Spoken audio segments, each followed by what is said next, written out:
you looking for electrical work to be done, or are you looking for a solar system?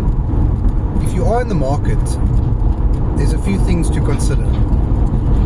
If you go online in South Africa today, on Facebook for example, Google, you'll quickly see that there's no shortage of electricians advertising themselves, even using wording such as good and cheap, although I don't believe such a thing exists, but they are out there.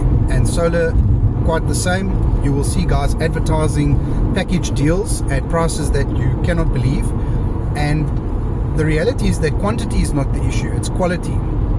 As someone that's heavily involved in the electrical industry for years now, as an electrical contractor, having done many electrical projects and solar projects successfully, and from what we encounter in the field between myself and my colleagues, I can promise you that quantity is not the issue. There are many guys that are doing work out there.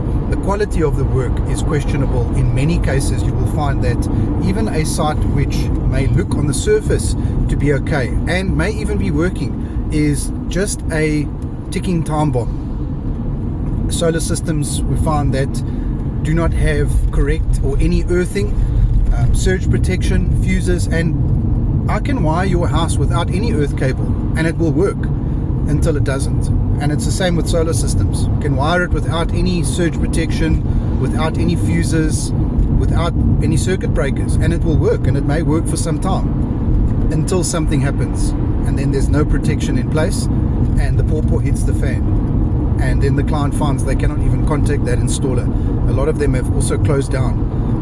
The reality is, with the solar boom, a lot of guys who were doing alarms, CCTV, Jojo tanks, security, just fell into solar. Most of them do not even have the requirements to do the work legally. You have to be a registered electrical contractor in South Africa to do any electrical work, which solar most certainly falls within that scope. And so for anybody out there that is looking, I will advise you to do your due diligence. Make sure that you are dealing with a registered, licensed professional who understands what they need to do. Do not be bamboozled by cheap price tags. We have fixed many of those type of installations.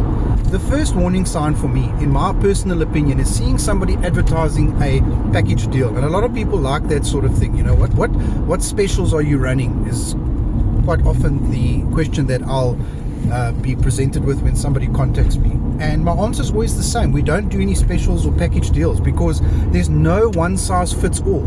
People say, I've got a 4-bedroom, I've got this.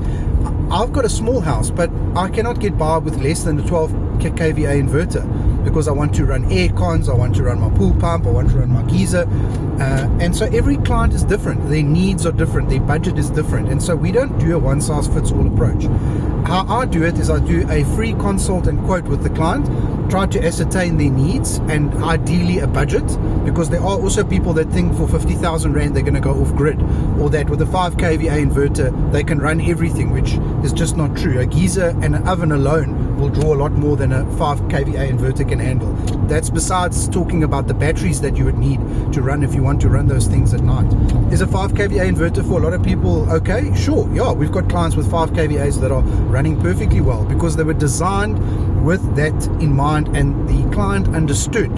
The expectations were set realistically. The client is not expecting to run the whole house 24/7 on a 5 kVA system. So a lot of the installers are just wanting to get in and get out, get that balance of payment, and they're off to the next one because their margins are so tight. They have to just gooi volume. That's all they can do. So they just churn out as many as they can. And I promise you, some of the things that we see, it's horrific. And the client doesn't know, because as a layman, even if it looks half okay and it's sort of working, if there's no like real evident issue that you can see something's tripping or it's not working the way that it was explained or not explained, and you think everything is fine, and quite often the reality is we find that it really isn't. It's not, and it's sometimes only like a year or two later when something happens, and then the clients like try to contact the person, cannot get hold of them, and they get hold of us. I promise you, my clients don't phone anybody else when there's an issue. They phone me because they know this is the business that I've created, is good after sales support, good service, and to run a sustainable business that can offer that kind of service to clients, you cannot be cheap. You cannot have tiny little margins, because you will not be able to sustain that. It's just not possible. It's a a non-sustainable business model. So beware of cheap price tags, cheap price points. There is no one size fits all when it comes to solar. There is no such thing as a cheap and good electrician. I hope this helps somebody out there. Please like, subscribe, follow me for more. I enjoy any feedback, comments, discussions on electrical and solar in South Africa. Thank you.